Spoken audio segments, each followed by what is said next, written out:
we start to see in 1988 Shawn develop a bit of a reputation. He even talks about it in his book where he's wrestling in the morning for TV, doing the shots at night, but then staying up way too late, probably getting in way too much trouble, probably being a little too rambunctious with Marty in good and bad ways, maybe. But by January, it's even in the Observer, and this is hilarious to me. Here's the exact quote: "I'm told Shawn Michaels is making a great heel, except it's no act." Did you have any experience with him here in 87, 88 you can share with us? So it depends on what era, but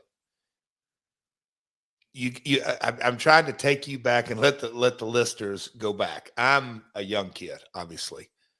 So this is, what year is this, Conrad? 87. I'm trying to, so I'm, It's the very end of 87, the very beginning of 88. all right, I'm born in 67. So 87, I'm not even old enough to get in bars.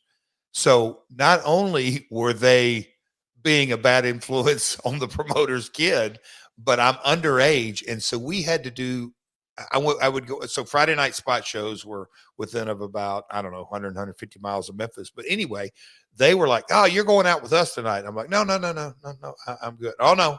They never took no for an answer. And then the Nasty Boys. And I mean, there's anyway, Conrad. So not only were we kind of breaking kayfabe because they're heels, or the Nasty Boys certainly were heels, and I'm a babyface, but they were, I'm telling you, Marty was like a homing pigeon for a nightclub. He always found water in holes. And hey, we're going here and we're going there. And he had, back in those days, there's no Uber. He had lines, car rides lined up, and this and that. I mean, oh boy, Conrad. But those guys, and I'm like, hey man, we've got TV. We've got to be there at whatever, 8 o'clock or 9 o'clock. We've got to go back. And so for the most part, I would be either the first ride. I'm going back, and bars in Memphis closed at 3. So 2:30, last call, whatever it is. I'm trying to go back, buddy. Marty and Shawn, there was a run. They never came back to the hotel after closing time. They would always, it'd be daylight or whatever it was. So this story that goes in, because Eddie Gilbert, Missy Hyatt were in the, what a territory roster it was at this time. It was adventurous to say the least, Conrad. It was ECW before ECW was ECW. I mean, it really was. Let's talk a little bit about your first match with Shawn. There's nothing about it in the Observer, but according to Cage Match, your first match with Shawn was January 25th, 1988, sometime during that week. I guess maybe it was January 30th. You're at the Nashville Fairgrounds. You're going to work to a draw. Any chance you remember your first match with Shawn at the Nashville Fairgrounds? Like it was yesterday. Because really? Conrad, and I'll tell you why. Let me think. I mean, there were, in my mind, it was my best match to date. I had some good matches with, I mean, Akio Sato taught me so much. So, I did the tag matches, and he taught me so much in the basics, and, I'm kind of working my way up through all that. But my first singles match that I felt like I held my own, but learned something, but really just had the people like going crazy. It was it, and I'll here's why I won't forget it, because we did this match, we did a series of matches, and I don't know the Cage Match, I don't know what the date but and they may not have it right, but I probably in my career, I mean in this era, I bet I worked, I don't know, 10, 15 10-minute draws.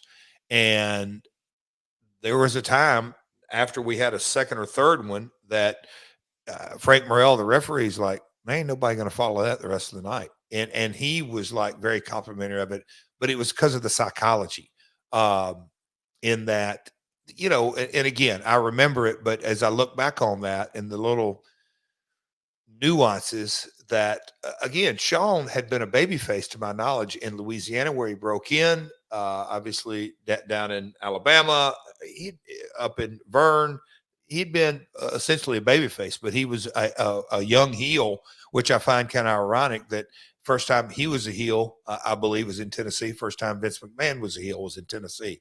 But Shawn's psychology on a 10-minute draw at this time, I'd never really been exposed to it, but it's certainly kind of the thread that he would build was he didn't wait till 8 or 9 minutes for the people to go, oh, wait, this is they're going to go Broadway. Because the crowd knew, okay, they're wrestling twice, got to go out first in a single and come back in a tag, which we would do every night.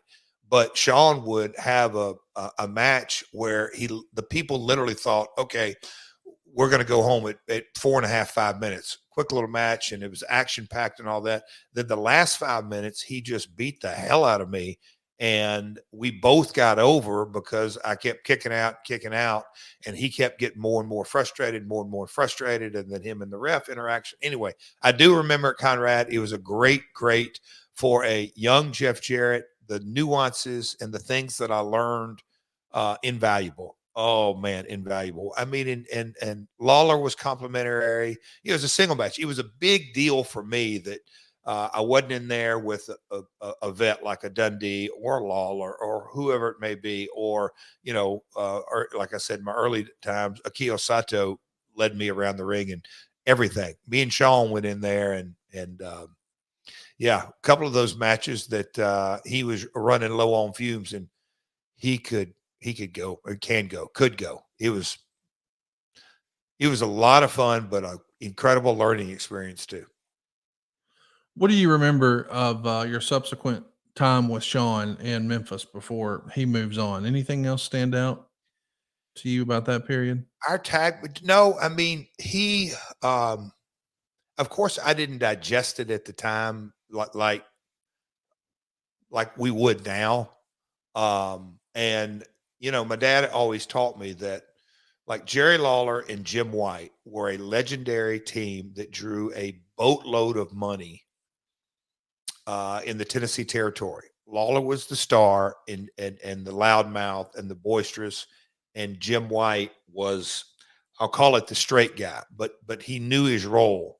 I thought at an early age, and what I observed, I gave Marty as much credit as I did Shawn. The chemistry of their tag team was dynamic. Of course, Ricky and Robert had that on, but kind of the learning tree and watching the flamboyant, arrogant personality of Shawn, they drew money.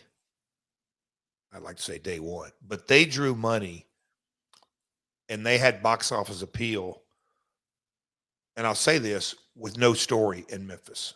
And I was like, okay, they came in and got over, and they never, the RPMs, they had a little bit of a storyline.